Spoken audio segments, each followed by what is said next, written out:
بسم اللہ الرحمن الرحیم۔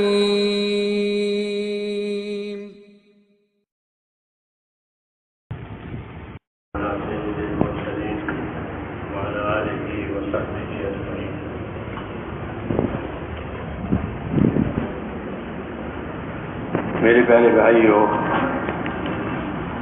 دین اللہ کی بڑی نعمت ہے، اس سے بڑی کوئی نعمت نہیں کہ دین پر دنیا کی خیر بھی مل سکتی ہے، آخرت کی خیر بھی مل سکتی ہے۔ وہ سب سے بڑی خیر جو ہے وہ اللہ کی رضا اور اس کی تائید کہ وہ بھی دین پر ہی ملے گی، بڑی چیز ہے۔ اللہ نے احسان جتایا ہے کہ میں نے تم کو اپنا پورا دین دیا ہے، اپنی نعمتیں پوری کر دی ہے۔ یہ احسان جتایا، یہ بھی احسان جتایا کہ مسلمانوں پر اللہ نے احسان کیا ہے کہ ان کے لیے رسول بھیجا۔ وہی اللہ کے احسانات میں سے ہے، اس کی نعمتوں میں سے اللہ کا رسول، اللہ کا دین۔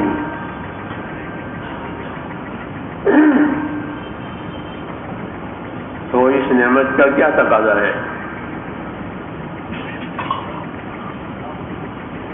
اس نعمت کا تقاضا یہ ہے کہ ہم پر دین کا اثر پڑے، دین کا اثر ہم پر پڑے۔ روشنی کا اثر پڑتا ہے، اندھیرے کا اثر پڑتا ہے، ایسے اس کا اثر پڑے ہمارے اوپر۔ کہ دین اللہ کا ایک پاک نظام ہے زندگی گزارنے کے لیے اور آخرت بنانے کے لیے، پاک نظام۔ یہ پاک نظام ہماری زندگی پر اثر کرے،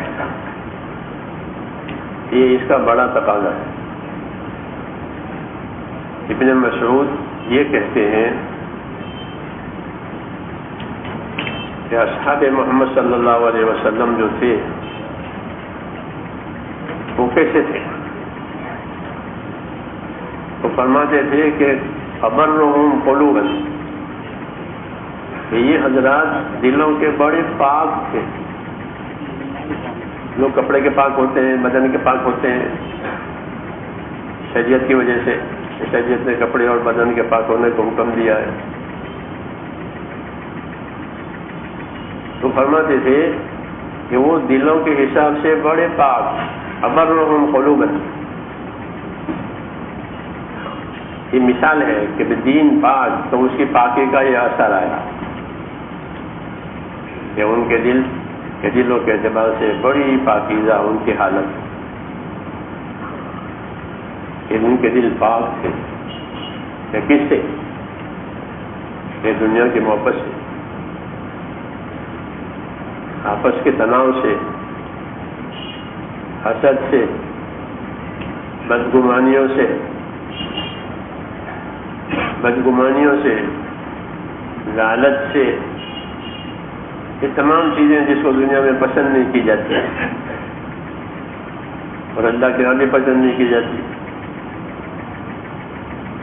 کہ اس سے ان کے دل پاک تھے۔ ابرہم قلوبا، یہ طبقہ ایسا تھا کہ جو دلوں کے لحاظ سے بہت پاکیزہ۔ یہ بڑی بات،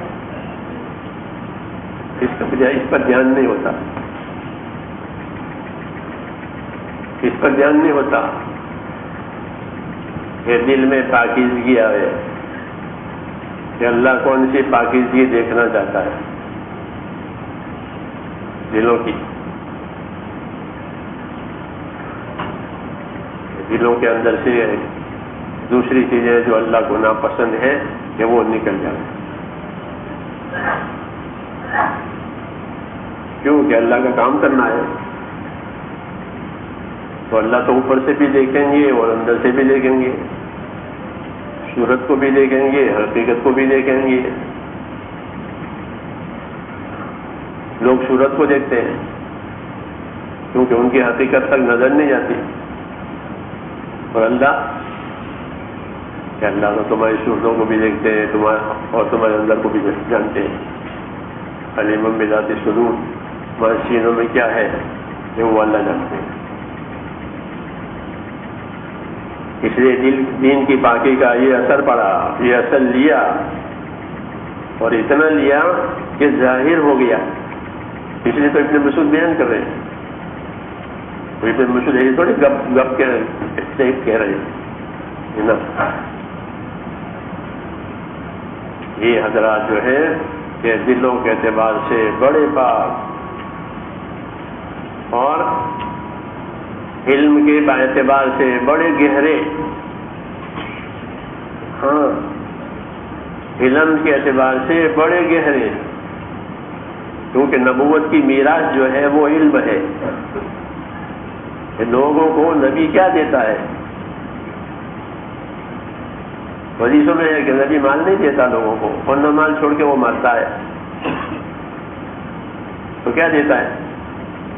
کہ لوگوں کو نبی علم دیتا ہے. اس لیے وہ علم میں بڑے گہرے تھے. حالانکہ انہوں نے کوئی دینی درسگاہ میں پڑھا نہیں ہے جیسے ہم پڑھتے ہیں ہم درسگاہوں میں، لیکن علم ان کا بہت گہرا تھا. حدود، قیود، حقوق سب محفوظ تھے علم کی وجہ سے. جیسے جہالت ہوتی ہے تو نہ حق کی خبر ہے نہ حق کی خبر ہے، کچھ نہیں، نہ پابندی، کچھ نہیں. لیکن وہ اپنے علم کی وجہ سے حقوق کے بھی محافظ تھے، حدود کے بھی محافظ تھے، قیود کے بھی محافظ تھے، سب چیزوں کے. کیوں کہ ان کا علم تھا. کیونکہ دین تو بغیر علم کے چلتا ہی نہیں ہے. جیسے کاروبار بغیر مال کے چلتا ہی نہیں ہے. کوئی کاروبار بغیر مال کے چلے گا؟ نہیں چل سکتا. کہ دینا لینا وہ تو مال پر ہی ہوگا. جیسا کاروبار بغیر مال کے نہیں چل سکتا، ایسا دین کہ بغیر علم کے چلے گا. یہ نبوت کی میراث ہے. انہوں نے علم لیا تاکہ حدود، قیود اور حقوق یہ سلامت رہے. کسی طرف سے کوئی حق برباد نہ ہو، کوئی حد ٹوٹے نہیں، کوئی حد ٹوٹے نہیں. ہاں، دنیا حدود حقوق کی جگہ ہے تو کوئی حد ٹوٹے نہیں، کوئی حد سے آگے بڑھے نہیں. یہ کس بنیاد پر ہے؟ کہ یہ علم کی بنیاد پر ہے. اور علم نہیں تو کوئی حد بھی نہیں، کوئی حق بھی نہیں، کوئی خبر بھی نہیں. ایک جانور کی طرح آدمی کی زندگی ہو جاتی ہے کہ جس کی رسی اس کے اوپر اس کی پیٹھ پر ڈال دی ہو وہ جا رہا ہے. مجھے خود ہی معلوم نہیں میں کہاں جا رہا ہوں. جی ہاں، ویسے کسی کے ہاتھ میں نہیں ہے، پہلے وہ پابند بھی نہیں ہے. ایسا ابن مسعود یہ کہہ رہے دلوں نے کہ کیا اثر لیا دین کا، انہوں نے کہ یہ اثر لیا دل کے اعتبار سے پاک ہو گئے اور علم کے اعتبار سے گہرے ہو گئے. ہاں، اللہ کی حد ہوتی ہے، وہاں لکھا جاتا ہے یہ حرام ہے. اللہ کا حق ہوتا ہے، وہاں لکھا جاتا ہے یہ فرض ہے، یہ واجب ہے، اس کا ادا کرنا ضروری حق ہے. یہ حرام ہے، حد ہے، اس سے آگے مت جانا. یہ علم کے اعتبار سے یہ گہرے ہیں. اور ان میں کوئی تکلف نہیں تھا. اقلہم تکلفا، کوئی بناوٹ نہیں، کوئی تکلف نہیں. جو اندر ہے وہ باہر ہے، جو باہر ہے وہ اندر ہے.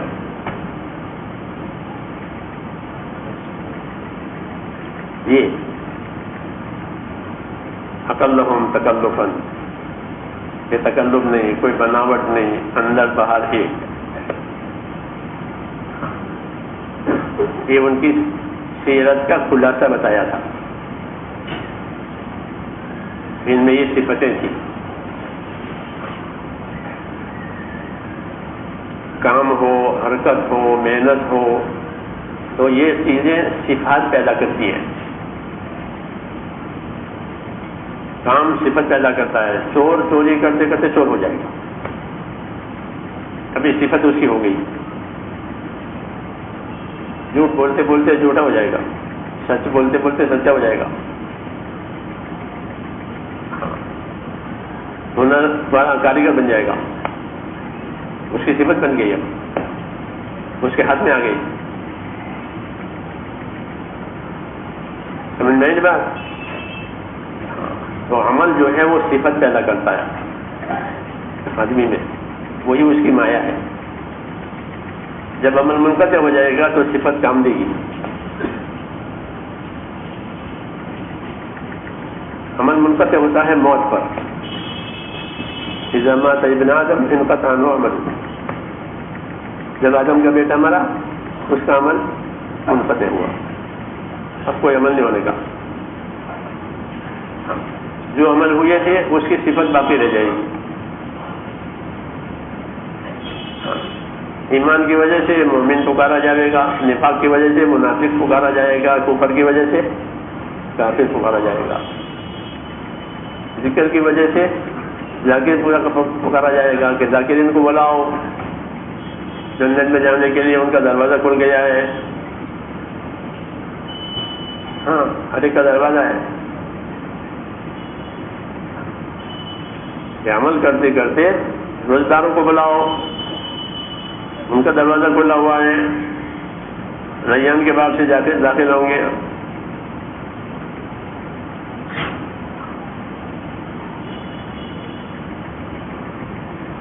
یہ مثال ہے کہ عمل کرتے کرتے کہ وہ ایک صفت پیدا ہوتی ہے اندر، اسی کے ساتھ وہ جائے گا دنیا سے.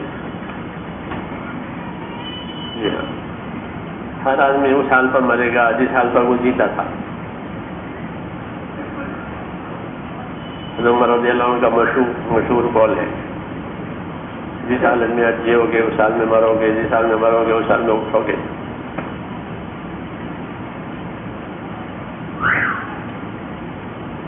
یہ تو عمل صفت پیدا کرتا ہے. پابند ہونے کی وجہ سے اس عمل کا پابند ہو گیا، غلط ہو تو غلط، صحیح ہو تو صحیح. جی ہاں، بس اب وہ اس کے ساتھ وہ صفت جڑ گئی، وہ رہے گی. جیسے ہڈی انسان کے ہوتے ہیں نا، کہ صحیح جڑ گئی تو صحیح جڑ گئی، اور غلط جڑ گئی تو وہ غلط جڑے گی، لیکن جڑے گی ضرور. یہ ڈاکٹروں کا کہنا ہے کہ جڑے گی ضرور، یا صحیح یا غلط، کیونکہ اندر ایسی مشین ہے. ایسے ہی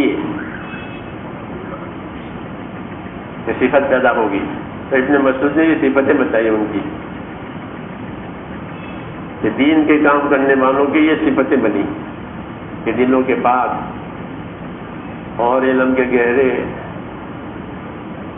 ہاں، علم کے گہرے، علم سے بے خبر نہیں، یہ اٹکل پچھو باتیں کرنے والے نہیں بغیر علم کے، بلکہ علم کے گہرے اور تکلف و بناوٹ کچھ نہیں.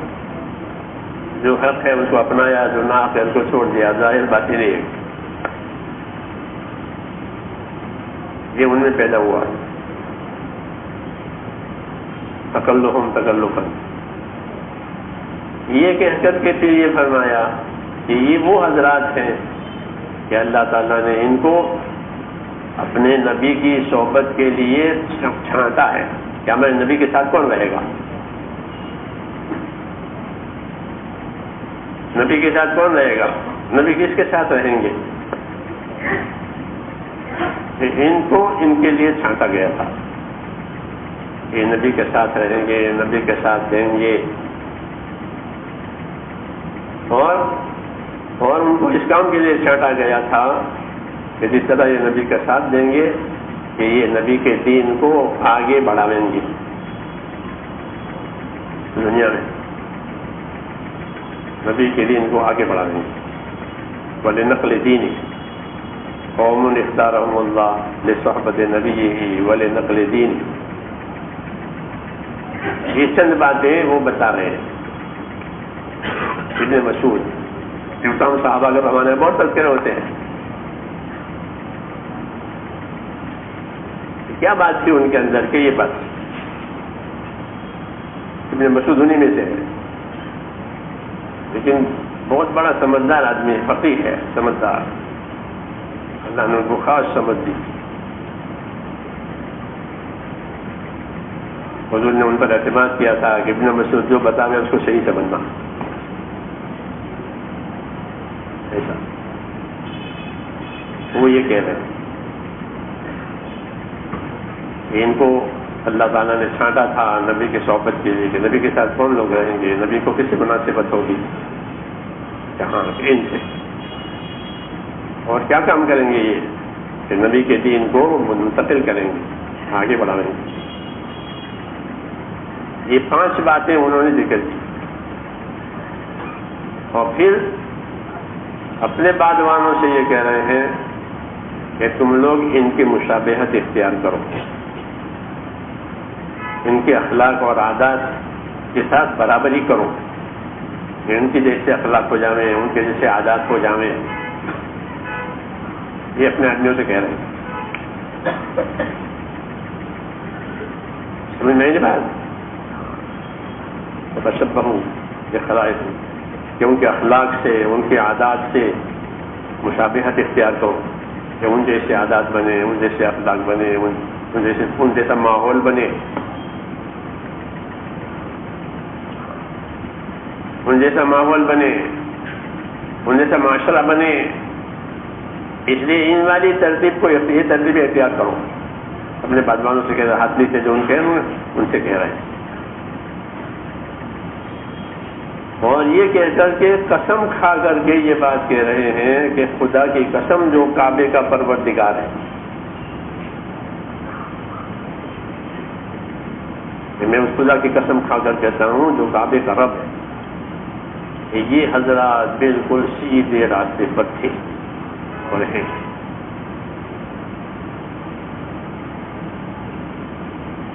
یہ ابن مسعود کا قول ہے.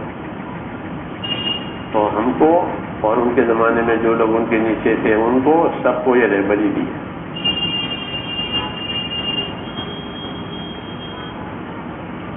کہ ہمارا کام، ہماری محنت، ہماری ترتیب کوئی انوکھی نہیں ہے، وہ پہلے سے چلی آ رہی ہے، ایسی بنانی ہے.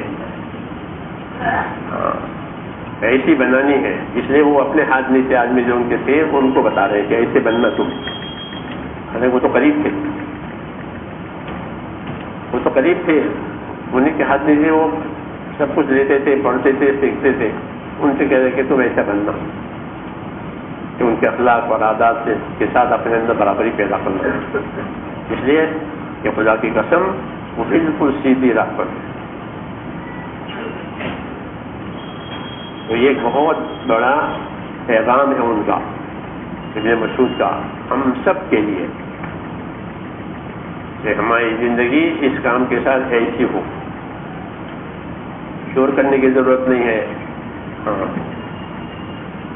ہنگامے کرنے کی ضرورت نہیں ہے، ایسا بننے کی ضرورت ہے. جی ہاں، جب یہ چیز بن جائے گی پھر اس کے لینے والے کے کم نہیں ہوں گے، بہت لوگ ہوں گے. جی ہاں، بہت رجوع ہوگا. کیوں؟ کسی بشارت دی گئی تھی کہ وَيَدْخُلُونَ فِي دِينِ اللَّهِ أَفْوَاجًا، کہ لوگ اللہ کے دین میں یہ فوج در فوج داخل ہوں گے. ہاں، یہ بناؤ، یہ جو ان کا حال ہے صحابہ کا، وہ معاشرہ بناؤ. یہ بہت زبردست ماحول ہے جو ان کا بنا ہوا تھا، اور بہت وزنی ہے اللہ کے ہاں. بہت وزنی، بہت قیمتی اپنی جگہ پر. دلوں کا پاک ہونا، علم سے آراستہ ہونا، اور کوئی تکلف نہیں، کوئی بناوٹ نہیں، کوئی برتری کا احساس نہیں اپنے اندر کہ ہم اونچے وہ نیچے، ہمارا اونچا دوسروں کا نیچا۔ حدیث کی ایک مشہور دعا ہے، یہ مناسبت سے یاد آئی، ربنا ارنا الحق حقا وارزقنا اتباعہ۔ دعائیں تو بہت ہیں، لیکن لوگوں نے اس دعا کو روایت کے اعتبار زیادہ قوی کہا ہے۔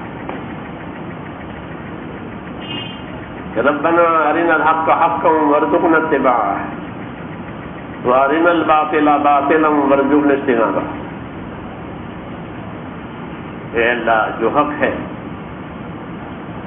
وہ ہمیں نصیب کر دے، ہمیں حق دکھا دے، اور حق سے خالی دکھانا ہی نہیں بلکہ ہمیں حق دکھا دے اور ہمیں حق کا اتباع کرنے والا بنا دے۔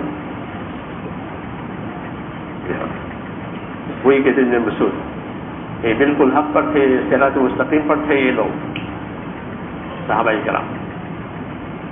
تو دعا بھی اس کی تھی، ارنا الحق حقا وارزقنا اتباعہ، اے اللہ حق بات، حق جو ہے وہ ہمیں دکھا دے، اور جب ہمیں حق دکھا دے تو یہ نہیں کہ دکھا کر کے ہم اسے چھوڑ دیں یا اس میں کوتاہی کریں، بلکہ حق ہمیں دکھا دے اور دکھا کر کے ہمیں حق کے تابع کر دے، حق کے پیچھے ہو جائیں، حق کا اتباع کریں، اور باطل بھی دکھا دے کہ یہ باطل ہے اور اس سے بچنا بھی نصیب کر دے کہ اس میں ملوث نہ ہو جائیں اور اس سے محروم نہ ہو جائیں، حق سے محروم نہ ہو جائیں، باطل میں ملوث نہ ہو جائیں، کیونکہ باطل میں ملوث ہوا تو پھر دھوکے میں ہوا، پھر کچھ نہیں ہے۔ اس لیے یہ حضرات حق پر تھے، ان کا ماحول ایسا بنا، ڈھیر لوگوں کا رجوع ہوا، وہ يدخلون في دين الله افواجا، فوج در فوج لوگ اللہ کے دین میں داخل ہوئے، دلائل سے نہیں بلکہ ماحول سے۔ ماحول دیکھا اتنا پیارا ماحول ہے، اتنا پیارا معاشرہ ہے ان کا، یہاں انصاف بھی ہوگا، یہاں احسان بھی ہوگا، سب چیزیں یہاں ملے گی۔ کیا ملے گی؟ سب چیزیں یہاں ملے گی، یہاں رہبری بھی ملے گی، یا انصاف بھی ملے گا، یا احسان بھی ملے گا، سب چیزیں ملے گی۔ رسول صلی اللہ علیہ وسلم نے اپنی دعوت سے معاشرہ قائم کیا تھا۔ ہاں، معاشرہ قائم ہونے کے بعد پھر رجوع کی فکر کرنے کی ضرورت نہیں ہے، وہ رجوع معاشرے کی طرف لوگ خود ہی رجوع کریں گے، جیسے ٹھنڈے پانی پر یا جاری پانی پر ہر مخلوق آتی ہے، کہ نہیں آتی؟ ہر مخلوق آئے گی، پرند چرند ہر مخلوق، کیوں کہ پانی کے بغیر کسی کو گزارا نہیں ہے، ہر مخلوق رجوع کرتی ہے،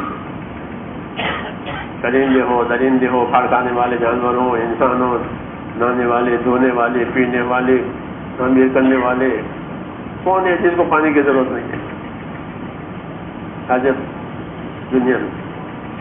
تو رجوع کرتے ہیں پانی کی طرف، ایسے لوگ رجوع کریں، اس میں ہم پیچھے ہیں،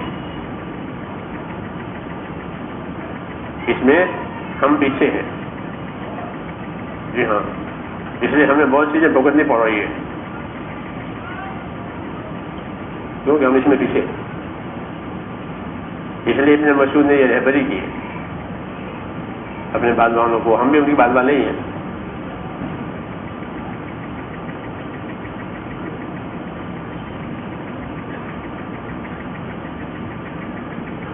رسول صلی اللہ علیہ وسلم نے عجیب و غریب ماحول بنایا تھا، دنیا کا باطل جو ہے وہ اسی معاشرے کو، اسی ماحول کو بگاڑنے کے پیچھے ہے۔ وہ ہم سے نہیں کہیں گے نماز مت پڑھو، ذکر مت کرو، یہ نہ کرو، کرو، تبلیغ بھی کرو،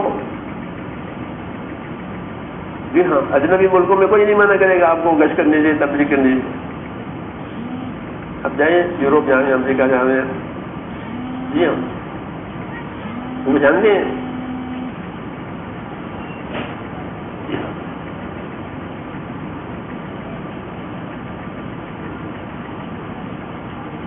وہ جانتے ہیں اس کو، لیکن اس سے جو معاشرہ بنے گا، جو ماحول بنے گا، وہ دنیا کو برداشت نہیں ہے، تو ہم کو وہ معاشرہ بنانا آتا نہیں ہے۔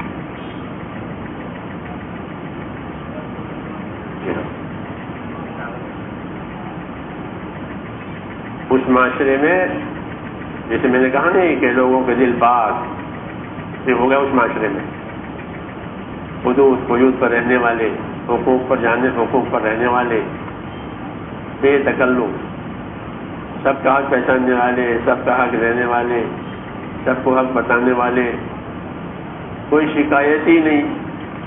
مدینہ منورہ میں حالانکہ وہ ایک مرکز ہے، حکومت کی طرح سے ہے، سب کچھ ہے وہاں، لیکن جیل خانہ نہیں ہے۔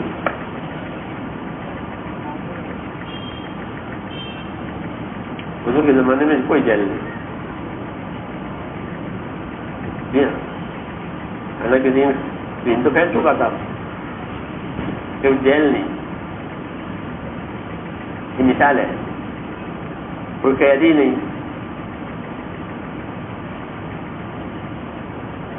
کیا نہیں، کوئی قیدی نہیں، کوئی جیل نہیں۔ کیا مطلب؟ لوگ فرشتے ہو گئے تھے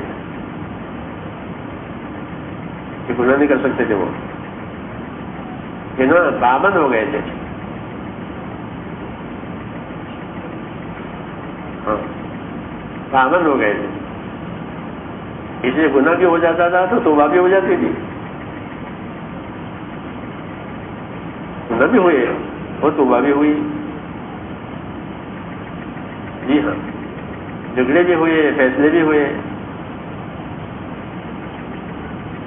جھگڑے بھی ہوتے تھے کہ ہمارے یہ، وہ اس کے فیصلے بھی ہوتے تھے، جی ہاں، لیکن پھر معاشرہ اتنا پاک ہو گیا تھا کہ پھر وہ جھگڑوں کا اثر نہیں پڑتا تھا۔ جیسے جاری پانی میں کوئی چیز ناپاک چیز بھی ڈالا تو کچھ نہیں، وہ بہ جائے گی، کیوں؟ جاری ہے۔ یہ بڑا کارنامہ ہے رسول صلی اللہ علیہ وسلم کا، بڑا کارنامہ، کیوں کہ آپ نے یہ ماحول جاہلیت کے زمانے میں بنایا۔ آپ کے سامنے جو چیز ہے سب سے پہلے وہ جاہلیت آئی، پوری جاہلیت، اور وہ سب جاہلیت کیوں؟ تو لڑ جھگڑ کر جاہلیت ختم کی ہے، لڑ جھگڑ کر ختم کی، مار مار کے ختم کی، سوال ہی نہیں پیدا ہوتا۔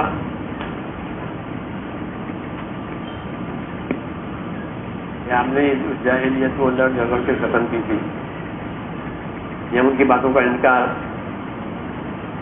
اور اپنی باتوں کو چلانا ایسا نہیں ہوا، جو صحیح چیز تھی وہ پیش بھی کر دی، اور سب سے بڑی بات یہ تھی کہ حضور صلی اللہ علیہ وسلم نے اس جاہلیت کے ماحول کو اس ماحول میں بدلا ہے۔ لوگ جہالت کرتے تھے، مسجد میں پیشاب کر دیا، کیا کر دیا؟ مسجد میں پیشاب کر دیا، تو اب کیا؟ تو لوگ ناراض ہو رہے ہیں کہ پھر ناراض مت، اس کو پیشاب کر لینے دو، اس کا پیشاب میں اٹکاؤ، لا تضربوا، حدیث میں صاف ہے کہ اس کو پورا پیشاب کر لینے دو، کیونکہ آدمی کا پیشاب اٹک جائے تو مصیبت بعد میں پڑ جاتا ہوں۔ حدیث میں لفظ ہے خاص، لا تضربوا، اس کا پیشاب مت اٹکاؤ۔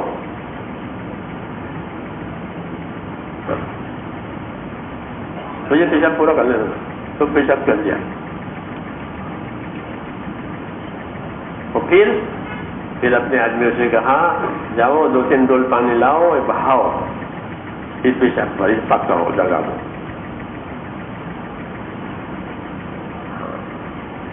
اور کیا بنایا، کیا بتایا؟ انما بعثتم میسرین، تم تو آسانیاں پیدا کرنے کے لیے بنائے گئے ہو، لوگوں کے ساتھ آسانیاں کرو. یہ پیشاب کرے تو اسے لڑو. تو آسانی ہوگی.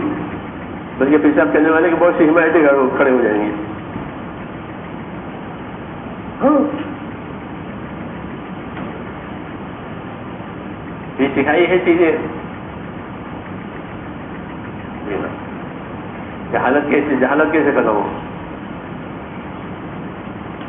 یہ جہالت حسن معاشرت سے ختم ہوگی. دلیلوں سے نہیں بنے گے بعد. آپ دلائل لاؤ تبلیغ کے بہت ترقی کے ہوگا. دلائل ہے سب کے پاس دلیل ہو رہے. شیطان کے پاس بہت دلیلیں ہیں. بہت کتنوں کو اس نے پچھلایا ہے. مولانا جیسا فرماتے تھے شیطان کے پاس مکر مدلل ہے. مکر مدلل یعنی اپنی مکاری کی پوری دلیل اس کے پاس ہے. جی ہاں سب کو جہنم میں بھیج دے. اس لیے وہ اکیلے نہیں جائے گا جہنم میں. ہاں وہ اپنی جماعت کے ساتھ جائے گا. اسی پر اس کے قدم چل رہے ہیں. اکیلے نہیں جائے گا وہ اپنی جماعت کے ساتھ. انما یدعو حزبہ لیکونوا من اصحاب السعیر. پارٹی بنا رہا ہے وہ اپنی تاکہ جہنم میں جائیں.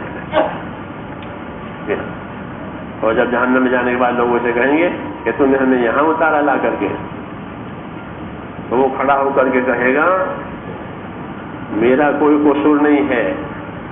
اللہ نے تم کو دعوت دی تھی حق کی, میں نے تم کو دعوت دی تھی دھوکے کی. تم نے حق کو تو لیا نہیں, میری دھوکے کی بات کو قبول کیا, تو اب تم خود بھگتو. مجھے ملامت مت کرو. میں تم کو بچا نہیں سکتا ہوں اور تم مجھے بچا نہیں سکتے. ان اللہ قد حکم بین العباد. اللہ بندوں میں یہ فیصلہ کر چکا کہ میرے ساتھ آنے والے دوزخ میں رہیں گے.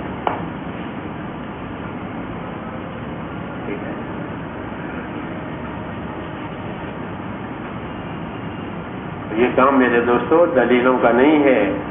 کبھی کبھی دلیل پہ جانی پڑتی ہے. تو وہ ہے جو ابن مسعود کہہ رہے ہیں. کیونکہ پھول تو پھول ہی ہوتا ہے. پھول وہ تو پھول ہی ہوتا ہے, اور گوبر گوبر ہوتا ہے. جلائل سے کچھ نہیں بنتا.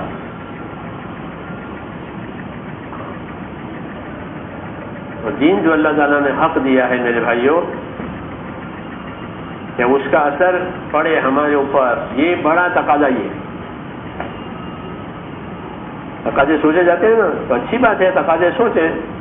ایک تقاضا یہ بھی ہے کہ دین ہمارے اوپر اثر کرے. جیسے بارش کا موسم ہو تو بارش کا موسم اثر کرتے ہیں, سردی کا موسم اثر, ہر موسم اثر کرے. ہاں موسموں کا اثر پڑتا ہے طبیعتوں پر, آدمی چاہے نہ چاہے. اس طرح ایک دین ہے کہ ایک دین کہ اس کا اثر پڑے. اس لیے حضور صلی اللہ علیہ وسلم نے یہ معاشرہ بنا کر کے اس کو مثال کے طور پر رکھا کہ یہ نجات پانے والا ہے.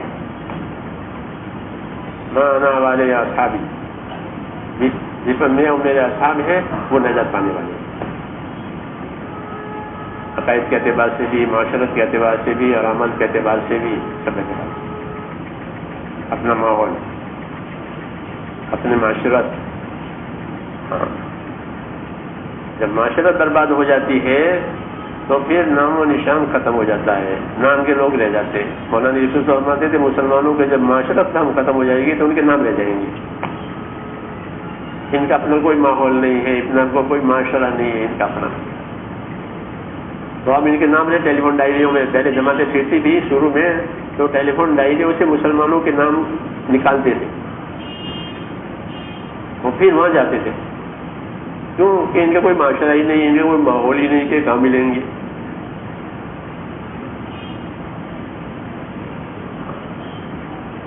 اور جس قوم کا معاشرہ نہیں ہوگا ان کے نام رہ جائیں گے. اب نام سے تلاش کرو تو بعض مطلب نام ہوتا ہے اور نام والا ہوتا نہیں. جی ہاں، فرانس کے ساتھی جگہ پر بیان کر رہے تھے کہ نام پر ہم گئے وہاں ٹیلی فون ڈائری سے نام لے کر کے تو کھٹکھٹایا مکان، اور اندر سے آدمی آیا کہ کون ہو؟ کہ یہ آدمی کہ ہاں یہ تو ہمارے ابا ہے، ان کو تو مرے ہوئے 15 سال ہو گئے ہیں. آپ کون لوگ ہو؟ کہ ہم الجزائر کے رہنے والے ہیں، فیملی ہماری خاندان الجزائر کا ہے، ابا سے ان کا تو 15 سال سے انتقال ہو گیا، اب ہم ہیں. تو وہ دوسرے ماحول میں مل گئے. جی ہاں، مل کیا گئے؟ ڈوب گئے. ہاں، ڈوب جاتا ہے آدمی. اس لیے مولانا انجاز رحمۃ اللہ علیہ اپنی محنت کو فرماتے تھے میری یہ محنت ذرے ثقیل کا کام کرتی ہے. ذرے ثقیل کا مطلب یہ کہ کوئی وزنی چیز پانی کی تہہ میں بیٹھ جاتی ہے تو پھر اسے نکالا جاتا ہے. بیچارہ لوگ بیٹھ جائیں گے اپنے اپنے ماحولوں میں، ان کے پاس کوئی ماحول ہی نہیں اپنا، دوسروں کے ماحول میں جئیں گے، دوسروں کے ماحول میں بیٹھ بھی جائیں گے. اب انہیں نکالو. تو دعوت کا ایک بڑا اثر، جس طرح دعوت یقین پیدا کرتی ہے، یوں پیدا کرتی ہے، آپ روزانہ کہتے ہیں دعوت معاشرت بھی پیدا کرتی ہے. ہاں، یہ جو مسلسل حرکت ہے، یہ مسلسل حرکت ان کا ایک ماحول بنائیں گے. جیسے پنکھا مسلسل چلتا ہے تو ان کی پنکھڑیوں کا اندازہ نہیں ہوتا کہ 3 ہے کہ 4 ہے. دیکھو آپ اوپر، ہاں دیکھ لو، 3 پنکھڑیوں کا ہے کہ 4 پنکھا، پتہ نہیں چلے گا. مسلسل حرکت سے سب ایک ہو گئے ہیں. ہاں، ایسے دین کی حرکت سے، دین کی محنت سے سب ایک ہو گئے. جیسے صحابہ سب ایک. ہاں، ان کے اندر کی خصوصیتیں ہیں کہ دل پاک ہے، علم گہرے ہیں، بے تکلف ہے اور حق پر ہے. یہ ملے گا، دوسری کوئی چیز نہیں ملے گی. چبھنے والی کوئی چیز نہیں ملے گی، چبھنے والی کوئی چیز نہیں ملے گی ان کے اندر. یہ پہلو نہیں ہے ہمارے سامنے. حرکت ہے تو ٹھیک ہے، حرکت تو اچھی ہے، باقی حرکت کی غایت کیا، حرکت کی آخری حد کیا؟ کہ جو چیز مطلوب ہو وہ حاصل ہو جائے. تو مطلب یہ ہے کہ بھائی اللہ کی بات پر سب ایک، اللہ کے کام پر سب ایک، کوئی تفریقہ نہیں، کوئی تناؤ نہیں، کچھ نہیں.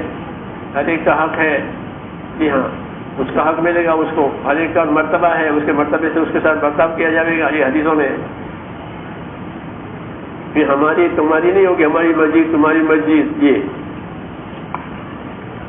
ہاں، یہ ہو گیا. ہماری مسجد میں نہیں، تمہاری مسجد میں نہیں. ہاں، یہ شکایت اسی کی ہے کہ ہمارا معاشرہ نہیں بنا ہے. جی ہاں، جب معاشرہ نہیں بنے گا تو محنت کے اثر بھی کم ہو جائیں گے. لگی بوجھی کی طرح سے. لگی بوجھی جانتے ہیں آپ لوگ؟ تو شہری ہیں، کیسے لگی بوجھی جانیں گے؟ ہمارے کھیت ہوتے ہیں دیہاتوں میں، 2 طرف کے بیچ میں راستہ جاتا ہے. جب بارش کا زمانہ چلا جاتا ہے اور سردی اور یا گرمی کا زمانہ آتا ہے، وہ جو گھاس جو ہوتی ہے بیچ میں وہ سوکھ جاتی ہے. کسی نے سگریٹ ڈال دی، بیڑی ڈال دی، تو وہ جلتی رہتی ہے، آگے جلتی ہے یا بجھتی ہے. لگی بوجھی اس کو کہتے ہیں. ایسا ماحول نے پہ لگی بوجھی. جی ہاں، کہیں تناؤ پیدا ہو گیا، کہیں تائید پیدا ہو گئی، کہیں نصرت مل گئی، کہیں نفرت بھی ہو گئی. یہ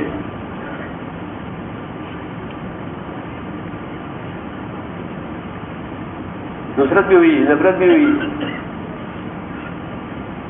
حضور صلی اللہ علیہ وسلم اپنے آدمیوں کو جب تبلیغ کے لیے بھیجتے تھے، فرمایا نفرت کا کوئی سبب اختیار نہیں کرنا.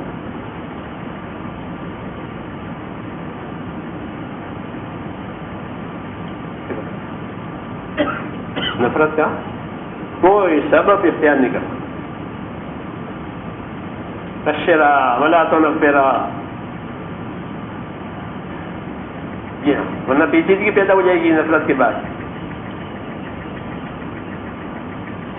ہاں، ایسی بہت سی چیزیں ہیں جو ہمارے پاس نہیں ہیں.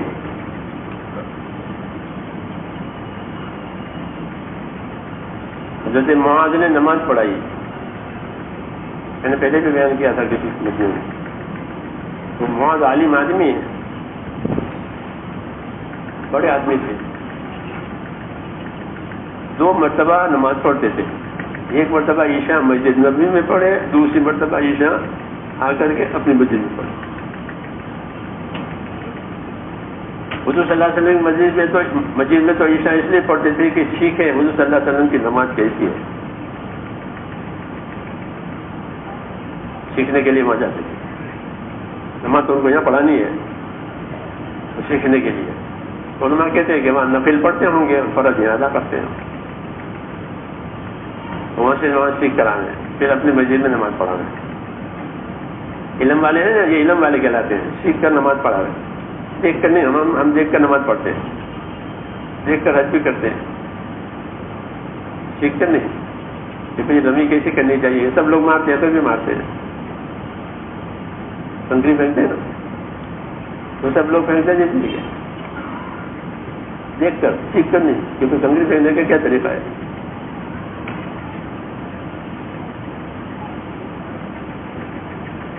تو وہ نماز سیکھنے جاتے تھے وہاں مسجد نبی میں. ہی وہ عالم صاحبہ کی جماعت میں، وہ بھی عالم تھے لیکن ان کا امتیاز تھا. اپنے مسجد میں نماز پڑھائی اور لمبی نماز پڑھائی، سورہ بقرہ پڑھی.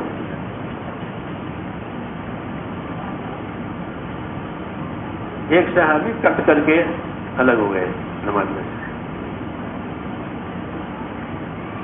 نماز کے بعد لوگوں نے ان سے پوچھا کہ تم منافق ہو؟ کہ نہ، مخلص ہو. منافق نہیں ہو، مخلص ہو.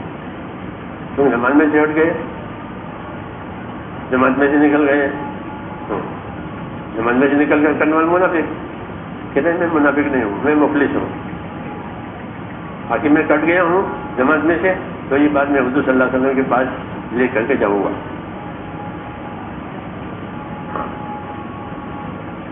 تو حضور صلی اللہ علیہ وسلم نے عرض کیا کہ یا رسول اللہ، دن بھر تو ہم اپنے باغوں میں کام کرتے ہیں، کھجوروں کے باغ ہوتے تھے، تو پانی وانی ان کو دینا پڑتا تھا زمین کو، تو اونٹ سے پانی دیتے تھے، اونٹ پانی کھینچتا ہے. پھر کہا کہ ہم پہلے نوازے ہیں کہ ہم اونٹوں سے پانی کھینچ کر کے زمین کو، بچے سارا دن اس میں تھک کر کے چور ہو جاتے ہیں. شام کو یہاں آتے ہیں نماز پڑھنے کے لیے عشاء کی، تاکہ نماز پڑھ کے آرام کریے، سورہ بقرہ پڑھتا ہے.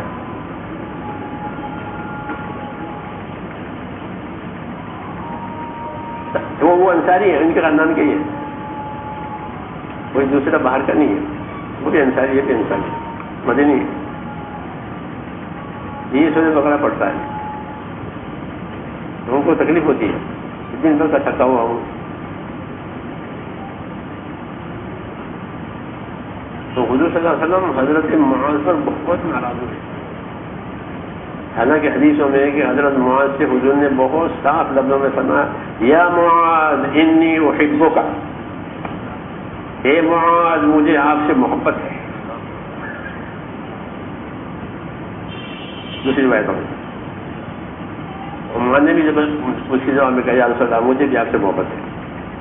تو محبت ہے، کوئی گرا ہوا آدمی نہیں ہے، لیکن اس موقع پر بہت ناراض ہوئے اور ناراض ہو کر کے یہ جملہ فرمایا کہ افتان انتا یا معاذ، معاذ تم فتنہ کرو گے. تو فتنہ کا کیا مطلب ہے؟ ہماری اردو میں تو فتنہ مندڑ ہے، وہ نہیں، بلکہ محدثین نے اس کا کہ فتنے سے مراد حضور صلی اللہ علیہ وسلم کہ تم نفرت دلاؤ گے لوگوں کو. ابھی نماز سے اس کو نفرت ہو گئی، پڑھ کے آدمی. پچھلے میں نے کہا حضور صلی اللہ علیہ وسلم اپنے کام کرنے والوں کو جب بھیجتے تھے تو یہ ہدایت دیتے تھے کہ نفرت نہیں دلانی ہے. ایسا نہیں کہ ہماری چیز انہیں چھپے کہ پھر وہ کٹے. دین کا کام تو کاٹنے کے لیے ہے ہی نہیں، کاٹنے کے لیے ہے. ہاں اللہ سے جوڑنے کے لیے، کوئی بھی ہو، اس لیے رسول صلی اللہ علیہ وسلم کو رحمت بنا کر کے بھیجا تھا. خاص بات، نبیوں کی جماعت میں حضور صلی اللہ علیہ وسلم نے رحمت کا لقب پایا.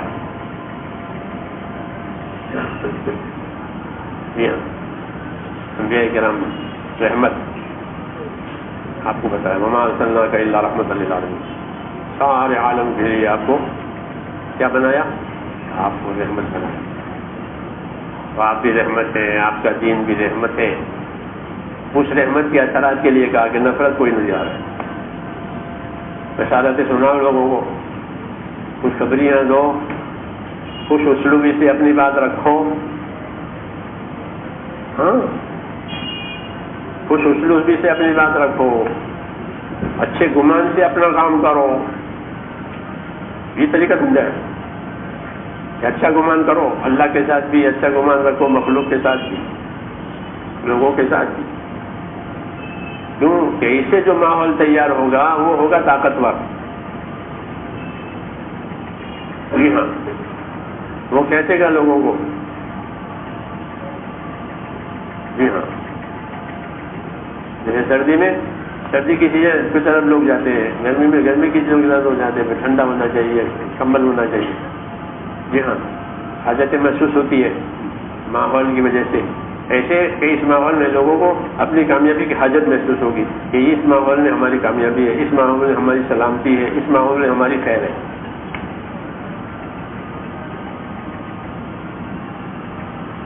وہ معاشرت کہلاتی ہے. وہی بن گئی تھی برابر حضور صلی اللہ علیہ وسلم کی محنت سے. پھر کوئی فرق نہیں رہا، ہر ایک کو اپنا درجہ مل رہا ہے، اپنا حق مل رہا ہے. ہاں، اور ان سب کے نیچے احسان رکھا گیا کہ آپ نے اپنے ماحول کو احسان پر اٹھایا. کس پر اٹھایا؟ معاشرہ محمد صلی اللہ علیہ وسلم کا ماحول، کہ وہ ماحول احسان پر رکھا گیا کہ ہمارے ماحول میں احسان ہوگا سب کے ساتھ.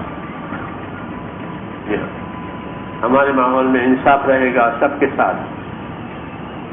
انصاف، احسان اس ماحول کی بنیاد ہے. اس ماحول میں انصاف، حقدار کو حق مل جائے گا، اور حق سے مزید احسان بھی اس پر کیا جائے گا. یہ سکھایا تھا. اس لیے مدینے والوں کو حضور صلی اللہ علیہ وسلم نے یہ تعلیم دی تھی کہ لوگوں کو کھانا کھلاؤ. مدینے والوں سے فرمایا مدینے جا کر کے کہ لوگوں کو کھانا کھلاؤ، سلام کرو کثرت سے ایک دوسرے کو، افشو السلام، سلام کثرت سے کرو، واطعموا الطعام، اور کھانے کھلاؤ لوگوں کو. جی ہاں، تو کھانا کھلاتے تھے، تنگی ہوتی تھی تب بھی کھلاتے تھے. یہ نہیں کہ دیکھ چڑھتی تھی ہماری طرح سے، کہتے دیکھ نہیں چڑھاتی، تھوڑے میں سے تھوڑا کھلا دیتے. ایک والے دیکھ بھی بنا دیتے تھے. یہ آدمی زیادہ آئے ہیں حضور صلی اللہ علیہ وسلم کی خدمت ہے، تو سعد بن عبادہ جو تھے وہ 80 آدمی لے جاتے تھے مغرب کے بعد کھانے کے لیے کہ میرے 80 آدمی دے دو، جیسے آدمی کھلا دو. فوراً کہتے لوگ آئے ہیں کون لے جائے گا؟ وہ کہتے 80 تو مجھے دے دیجیے. فیاض تھے وہ بھی، ان کے بیٹے بھی. تو یہ سکھایا کہ کھانا کھلاؤ، سلام کثرت سے کرو، اور صلہ رحمی کرو. کیا کرو؟ صلہ رحمی کرو. جو تعلقات رشتے داروں میں بگڑے ہوئے ہیں اسے سدھارو. صلہ رحمی کا مطلب یہ، کیونکہ قبائل اپنے تعصب کی وجہ سے دشمن ہو گئے. جاہلیت میں دادا ایک ہے سب کا اوپر، تو یہ قبیلہ ہے، لڑ رہے. ارے تم تو ایک دادا کیا اولاد ہو، تمہارا باپ ایک دادا اوپر سے ایک ہے.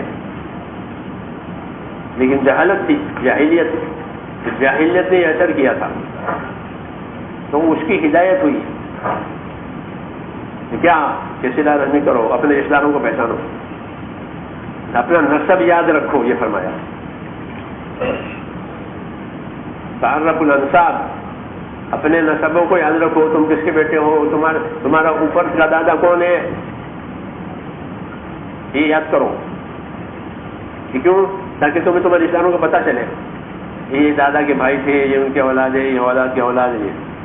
جب پہچان سکو گے تو سلوک کر سکو گے.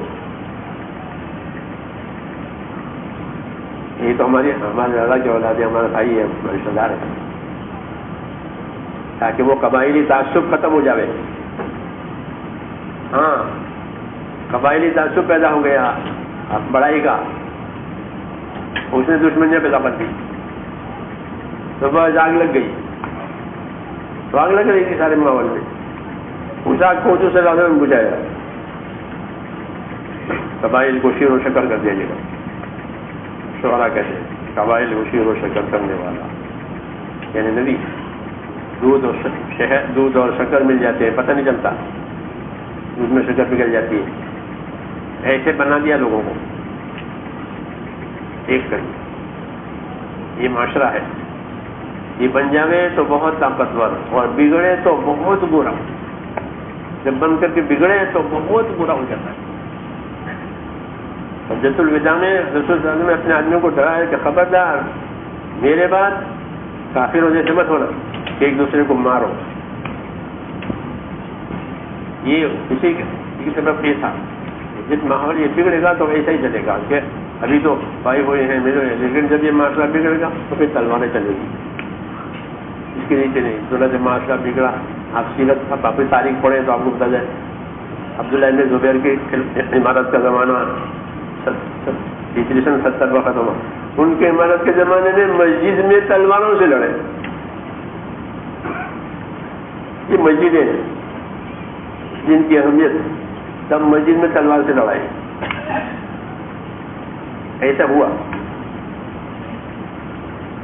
بگڑا معاشرہ، ماحول بگڑ گیا تو بگاڑ بھی وہ سخت آتا ہے. اس لیے اس کی تاکید ہے کہ ہمارا ماحول دینی بنے، ہمارا ماحول بھائی چارہ والا بنے، ہمارا ماحول انصاف والا، ہمارا ماحول احسان والا. یہ سکھائے. یہی خوبی تھی ان حضرات کی، ان کی صحابہ کی. جی ہاں، یہ ان کی خوبی تھی سب سے بڑی کہ انہوں نے اس دین کو جو ایک رحمت بن کر آیا تھا اسی طرح اپنے اوپر لیا، جس طرح اس کو لینا تھا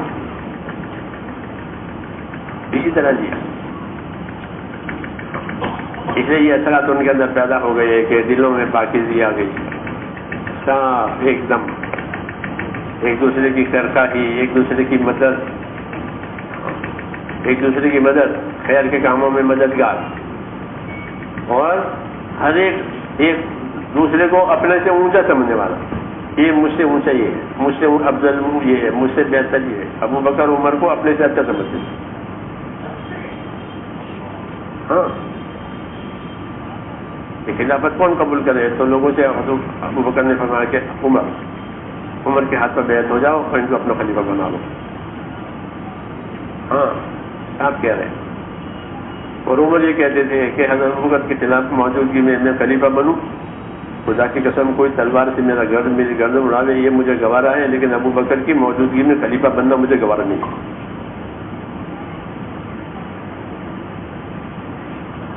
یہ قدردانی ایک دوسرے کی، کہ ہر ایک دوسرے کو پہچانتے ہیں کہ کتنے فرد ہیں. یہی صحیح چیز ہے کہ قدردانی پیدا ہوئی ہے ان کے اندر، ایک دوسرے کی، کام کی بھی قدردانی، کام والوں کی بھی قدردانی. جی ہاں، اسی خوبیوں نے وہ معاشرہ پاکیزہ بنایا. ہاں، پھر اس کو کوئی توڑ نہیں سکا، لیکن جب وہ ٹوٹا تو اس کے اثرات بہت زبردست ہوئے.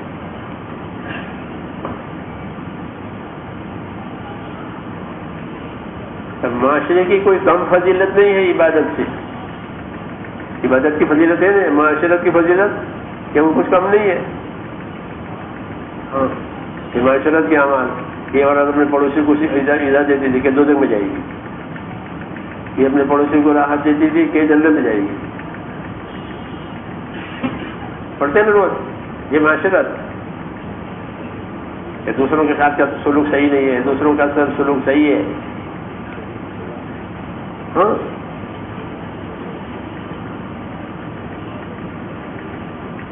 کیونکہ دنیا میرے بھائیوں جو ہے وہ حقوق ادا کرنے کی جگہ ہے. دنیا جس طرح اللہ تعالیٰ کی عبادت ہے دنیا میں، ایسے دنیا میں حقوق ہے، اس کے ادا کرنے کی یہ جگہ ہے. اس لیے اللہ تعالیٰ نے دین اتار کر کے حقوق بتائے ہیں سب کے، کہ حقدار کا حق دیکھو، پھر اس کا حق بھی ادا کرو، اور اللہ توفیق دے تو حق سے اوپر احسان بھی کرو. یہ تو اس کا حق ہی ہے، اور یہ احسان. ہم نے مولانا الیاس صاحب کا قصہ سنا تھا کہ اس زمانے میں ریلوے اسٹیشن پر جانے کے لیے یہ بسیں نہیں تھی پرانے زمانے میں. ٹانگے ہوتے تھے، گھوڑا گاڑی، اسی میں جاتے آتے تھے. ایک ٹانگے والا جو ہے وہ مانوس ہو گیا تھا، تو جب اس کو پتہ چلے کہ حضرت کا کہیں ریلوے اسٹیشن جانے کا پروگرام ہے تو اپنے وہ ٹانگا لے کر آ جائے کہ حضرت آ جائیے. تو جاتے تھے آتے تھے،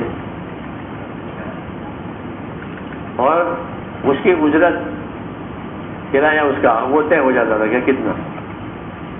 تو اگر کرایہ 12 آنے ہوتے تھے تو پورا روپیہ دیتے تھے. اس زمانے میں آنے ہوتے تھے 16 آنے روپیے کے، تو 12 آنے ہیں تو پورا روپیہ دے دیتے. چلو بھائی یہ 12 آنے تو آپ کا حق ہی ہے، اور 4 آنے ہماری طرف سے قبول کر لو.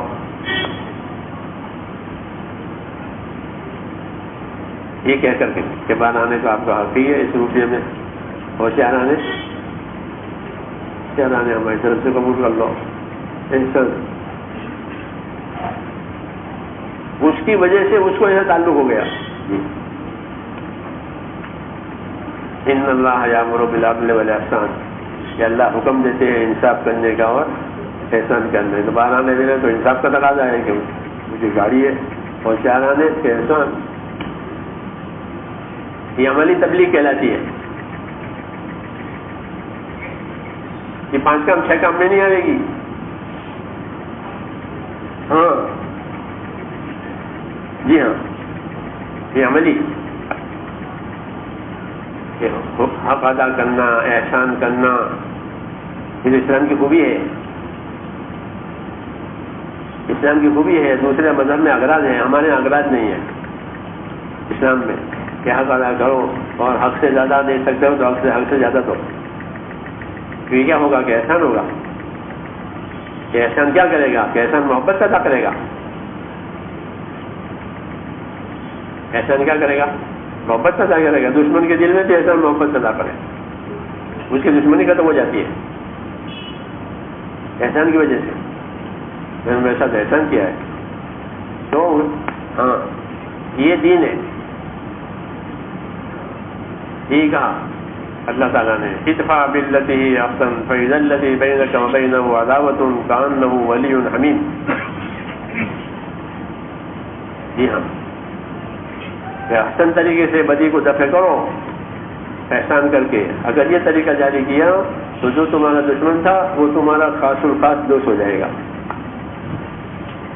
دشمنیاں ختم ہو جائے گی، دلوں کا میل صاف ہو جائے گا. دل پاک ہو جائیں گے تو سب صاحب آ گیا برہم قلوبن. ہاں کہ دل پاک ہو جاتے ہیں، ورنہ رنجشیں دلوں میں رہتی ہے، تبلیغ بھی ہوتی ہے. ہاں صحابہ کا اسوہ اور نمونہ جو ہے وہ یہ ہے. ورنہ حرکت تو ہر وقت ہوتی رہے گی، یہ تو بہت آسان ہے. اور جتنے لوگوں کو پیسے زیادہ ہو جائیں گے نا، حرکت زیادہ ہوگی. 50 سال پہلے میں اتنے لوگ نہیں نکلتے تھے، اب لوگ زیادہ نکلتے ہیں. وجہ کیا؟ مجھے پیسے آ گئے. تو پیسے آ گئے تو فرصت بھی آ گئی. ہاں مجھے معلوم ہے 50 سال پہلے کیا حال تھا.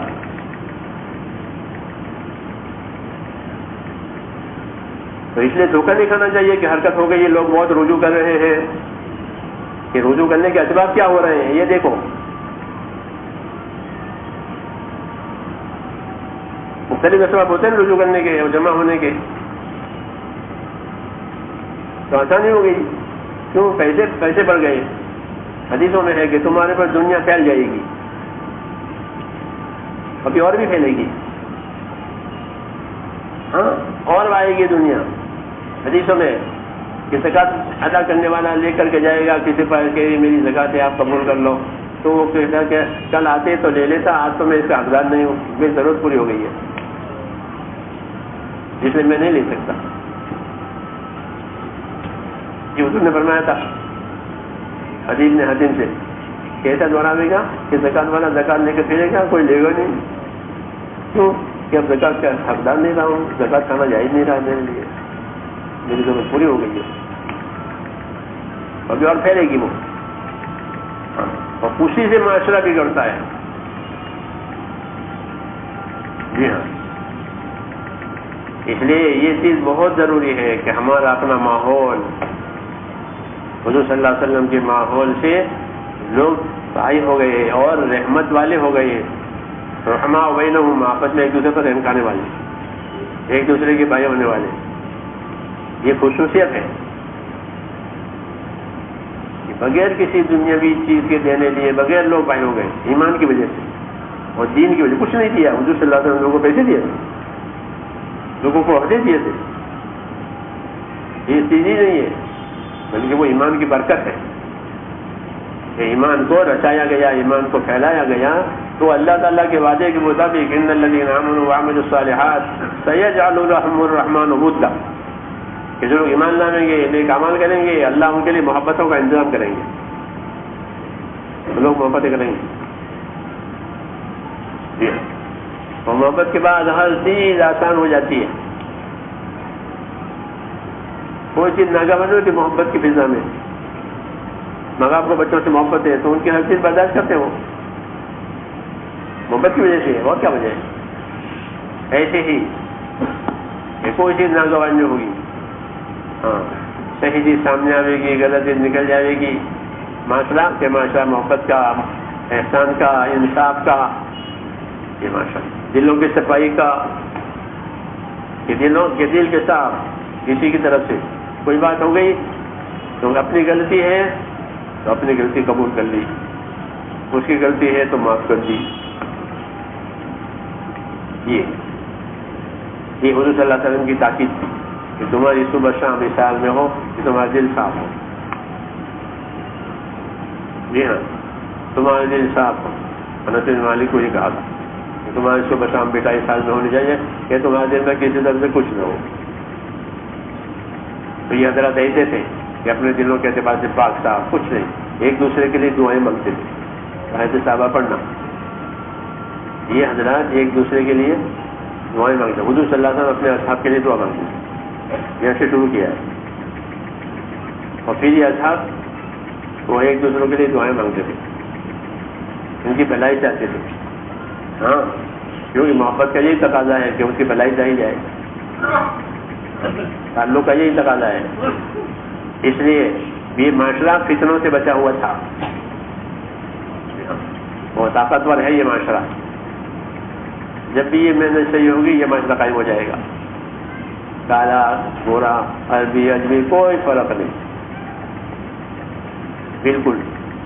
سن 80 میں اجتماع ہوا، وہاں امریکہ میں پہلا اجتماع ہوا تھا، وہ بہت محنت کی تھی ساتھیوں نے، ہر ملک کے ساتھیوں نے، تو اجتماع ہوا آسمان کے نیچے جیسے ہمارے ہوتے ہیں ٹینٹ لگا کر کے، تو لوگوں میں بڑا تعجب ہوتا تھا کہ اتنا بڑا مجمع، پتہ نہیں کتنی لڑائی ہوگی، تو ہوا تو یہی ہے کیسا، تو بولی چاہیے کہ آپ کو کتنی فورس چاہیے، بہت بڑی گیدرنگ ہے، بہت بڑا مجمع ہے، ہاں ساتھیوں نے کہہ دیا ہمارے تو ضرورت نہیں ہے، باقی آپ کا ملک ہے، آپ جو انتظام کرنا چاہیں کوئی ہمیں اثرات نہیں ہوگا، آپ رہیں، تو رہے وہ 3 دن ان کا پڑاؤ رہا پولیسوں کا، حاجی عبداللہ صاحب بھی تھے، وہ ان کے ساتھ سلوک کرتے تھے، ان کا اکرام کرتے پولیسوں کا، ان میں یہ صفت بہت زیادہ تھی اسلامی معاشرت والی،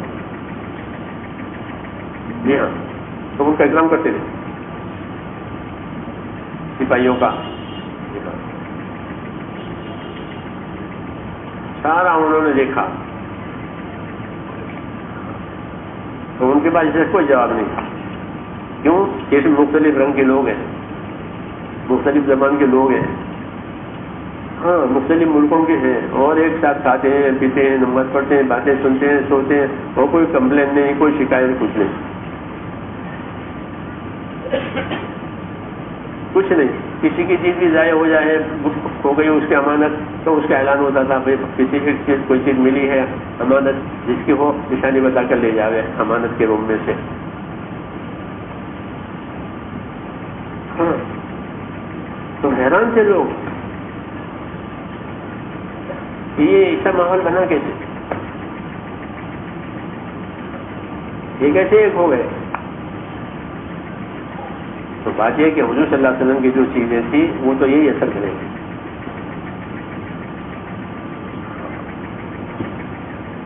یہی اثر کرے گی، اور یہ دنیا کو نظر آئے گا، غریب امیر کوئی فرق ہی نہیں ہے، دیسی پردیسی کوئی فرق ہی نہیں ہے۔ حیران تھے لوگ، 10-12 ہزار کا اتنا بڑا مجمع آسمان کے نیچے، اور سب خدمت کرنے والے، اور کچھ کوئی شکایت نہیں، کوئی پیسوں کا نوکر نہیں کہ میں کسی سے پیسے سے کوئی کام کروایا جا رہا ہو۔ ساتھی تو پلمبر قسم کے تھے، انہوں نے سارا کام کیا، نل لگایا، یہ لگایا، وہ بھی اسی قسم کے لوگ آئے، انہوں نے اپنا کام کیا۔ یمنیوں کی جو مسجد تھی، اس مسجد کا بھی بھلا ہو گیا، کیونکہ اس میں جو کچھ کمی کثر تھی وہ ہمارے ساتھی، تو انہوں نے وہ سب ریپیئرنگ کر دی اور مسجد سے تعلق بھی جوڑ دیا، تو وہ بھی خوش ہو گئے۔ وہ یمنی تو حیران تھے، بڑی تعداد میں رہتے تھے اس زمانے میں، اتنا بڑا مجمع آیا، چلا گیا اور کچھ نہیں۔ تو اصل میں یہ نمونہ ہے، اجتماع جو ہوتے تھے وہ ہماری معاشرت بتاتے تھے۔ جی ہاں، دنیا کو محمد صلی اللہ علیہ وسلم نے جو طریقہ اختیار کیا تھا وہ اس کے اثرات یہ تھے۔ اس کے اثرات صرف یہ نہیں کہ وہ نماز پڑھتے تھے اور عبادت کرتے، وہ تو ہے ہر مذہب میں، یہ نہیں ہے۔ یہ ایک اللہ کے بندے اور ایک نبی کے امتی، اور آپس میں بھائی، اور کسی کا کوئی حق دب نہیں رہا ہے، کسی کو کوئی شکایت نہیں ہے، یہ بڑی دعوت ہے، یہ بڑی دعوت ہے، اس کا کوئی جواب دنیا کے پاس نہیں ہے، یہ لاجواب ہے۔ حضور صلی اللہ علیہ وسلم نے کام کیا تھا، اور یہی اصلی مایا ہے، محنت کی بھی، دعوت کی بھی، کہ یہ ایک معاشرہ ایسا تیار ہو جائے کہ کسی کو کچھ کہنا ہی نہیں پڑے۔ جی ہاں، جیسے باغ ہوتا ہے ٹھنڈا تو سب لوگ سیر کرنے کے لیے آتے ہیں، اندر آتے نہیں آتے، باغ میں لوگ سیر کرنے جاتے ہیں، وہ تو ماحول ایسا ہے، وہ ایسا یہ ماحول حضور صلی اللہ علیہ وسلم نے اپنی محنت، اپنی تربیت، اپنے اخلاق، اپنے اخلاص ایسا بنایا تھا کہ اب لوگ چلے آتے تھے۔ کوئی بھی اعتمادی کسی کو نہیں ہوتی تھی کہ پتہ نہیں لے جا کر کیا کریں گے، کوئی بھی اعتمادی نہیں۔ ہاں، کیونکہ جس تحریک میں بھی بے اعتمادی آئی وہ اس میں دراڑیں پڑ جائے گی کہ مجھ کو آپ پر اعتماد نہیں ہے، آپ کو مجھ پر اعتماد نہیں ہے، بس پھر دراڑیں پڑے گی، شکایتیں ہوگی، یا کچھ نہیں، کوئی لگی پوچھی، جیسے میں نے کہا نہیں، ایک طرف لگتی رہی کہ کچھ بھی رہی ہے، ایک طرف آگے بھی بڑھ رہا ہے، پیچھے نقصان بھی ہو رہا ہے۔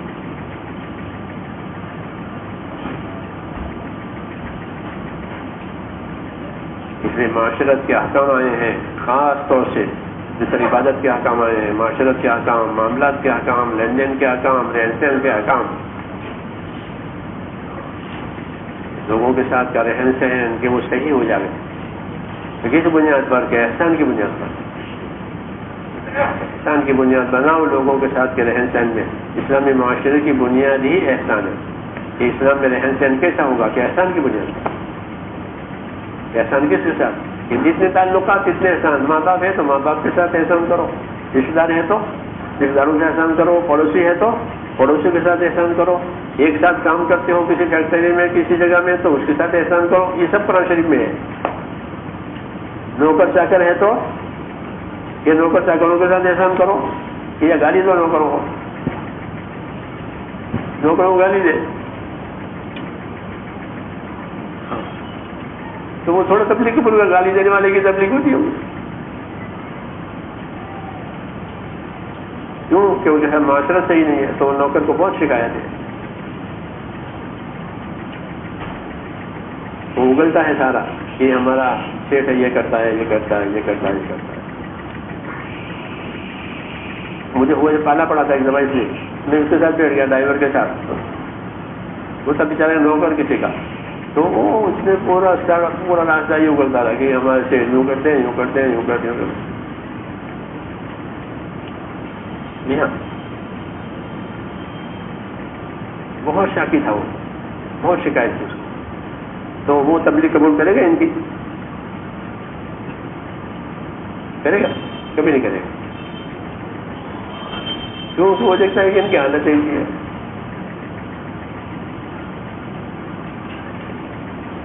عید صحابہ کی زندگی پیش کی گئی، وہ اپنے غلاموں کو بھی بڑا بنا دیتے تھے. غلام ہے، خریدا ہوا، تو اس کی تربیت کرتے تھے، اس کی تعلیم دیتے تھے، اس کو علم دیتے تھے، یہاں تک کہ وہ عالم ہو جاتا تھا. تو کوئی مسئلہ ہوا تو پھر محمد سے کوئی انس بن مالک کے پاس کوئی مسئلہ، انس بن مالک کتنے بڑے صحابی ہیں، کتنا پرانا آدمی ہے، وہ کتنا حدیثوں کا حافظ ہے، لیکن کوئی مسئلہ آ گیا تو کہ محمد سے پوچھو، محمد ابن سیرین، ان سے پوچھو. وہ عالم بنایا تھا، ان سے پوچھو. اپنے غلاموں کو علم دیتے تھے، انہیں کہ خالی ان سے راحت لیتے تھے، خدمت لیتے تھے، نہیں ان کو دین دیتے تھے، ہم سے دین لو. ابن عباس غسل کرتے تھے تو ان کا غلام دیکھتا رہتا تھا کہ وہ کیسے غسل کرتے ہیں. وہ 7 مرتبہ دھوتے تھے، ان کا اپنا یہ تھا. ایک مرتبہ بھول گئے کہ 7 ہوئے کہ 6 ہوئے، تو ان سے پوچھا کہ کتنی مرتبہ دھویا میں نے، کہ مجھے تو خبر نہیں ہے. تجھے خبر نہیں ہے پھر تجھے کیوں کھڑا کیا ہے یہاں؟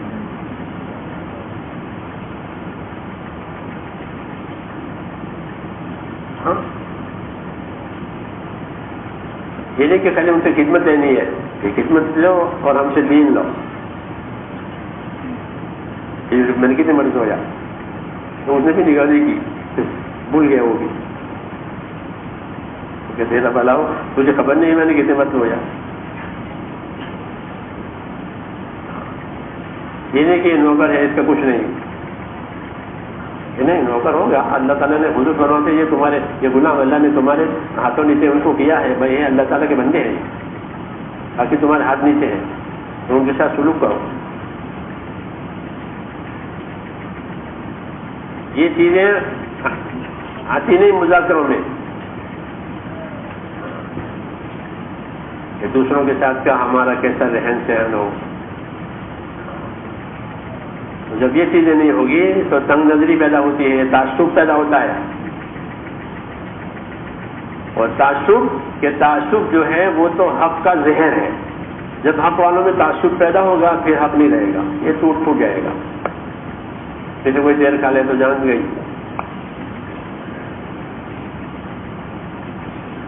تعصب نہیں بلکہ احسان دوسروں کے ساتھ. آؤ خیر سے فائدہ اٹھاؤ، ہماری خیر سے فائدہ اٹھاؤ، ہم تمہاری خیر سے فائدہ اٹھاویں. جی ہاں، کوئی تناؤ نہیں ہے، کوئی ٹکراؤ نہیں ہے، ہر ایک کا حق ہے. ہاں، تب بنے گا معاشرہ. یہ کیسا معاشرہ بنے گا؟ وہاں ہوگا تعاون کا، ایک دوسرے کے مددگار بنیں گے. نہیں تو تناؤ پیدا ہوگا چھوٹی چھوٹی باتیں پر. چھوٹی باتیں جس پر کام کی ترقی موقوف نہیں ہے، ایسی باتیں چھوٹی چھوٹی.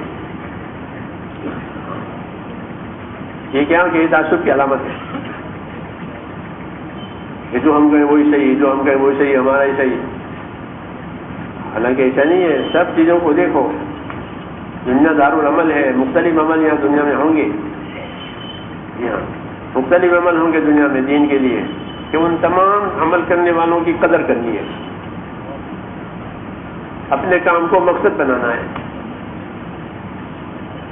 تو بنے گا معاشرہ صحیح، تعاون کا، ایک دوسرے کی مدد کا، ایک دوسرے کی خیرخواہی کا، ترقی کا. ورنہ تناؤ میں ہر ایک اپنا اپنا الگ. وہ تو پہلے سے ہی ہو رہا تھا.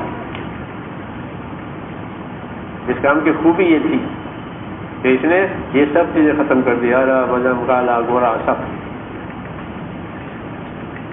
جی ہاں، اس کی خوبی ہے. اس پر اس طرح لوگ آئیں گے جیسے حج میں لوگ آتے ہیں، کالے گھوڑے کو پتہ ہی نہیں چلتا، سب کا ایک لباس، سب کی ایک آواز، ایسا اللہ نے بنایا اور یہ عمل ہے ایسا. سب اللہ کے بندے ہیں، نبی کے امتی ہیں. کونوا عباد اللہ اخوانا، حضور صلی اللہ علیہ وسلم فرماتے تھے کونوا عباد اللہ اخوانا، اللہ کے بندے رہو، آپس کے بھائی رہو.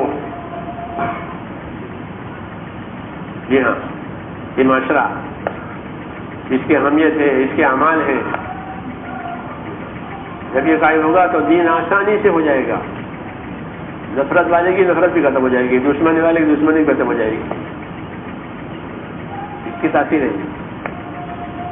اس لیے اس کو معاشرت کے ساتھ چلا ہے. چوتھا نمبر جو ہے ہمارا وہ معاشرت کا عمل، معاشرت کا نمبر ہے کہ مسلمانوں کی معاشرت کیسے ہونی چاہیے، مسلمانوں کا رہن سہن کیسا ہونا چاہیے، وہ چوتھے نمبر میں ہے. اللہ کرے ہمارا یہ چوتھا نمبر بڑھ جائے تو پھر تو کام کے پڑھانے کی ضرورت ہی نہیں ہے، وہ تو بڑھتا ہی رہے گا. جی ہاں، باقی اس کی کمی بہت اثر کرے گی.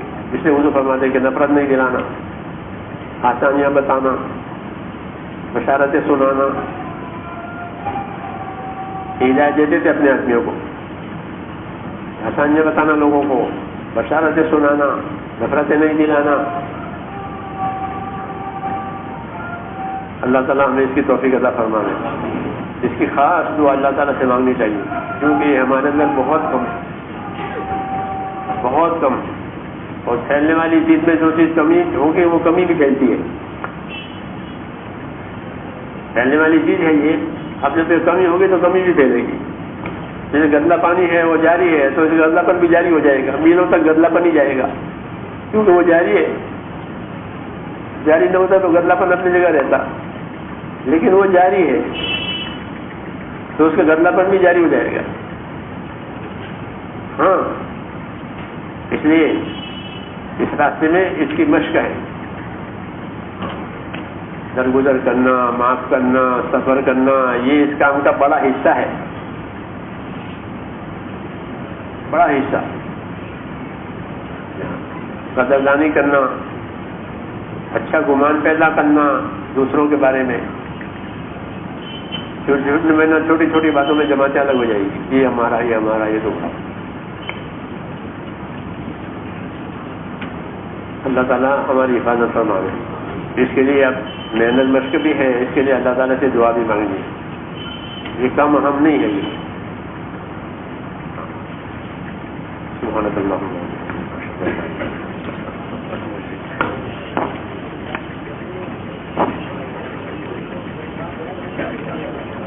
کئی ساتھی بیٹھے رہے اپنی جگہ پر.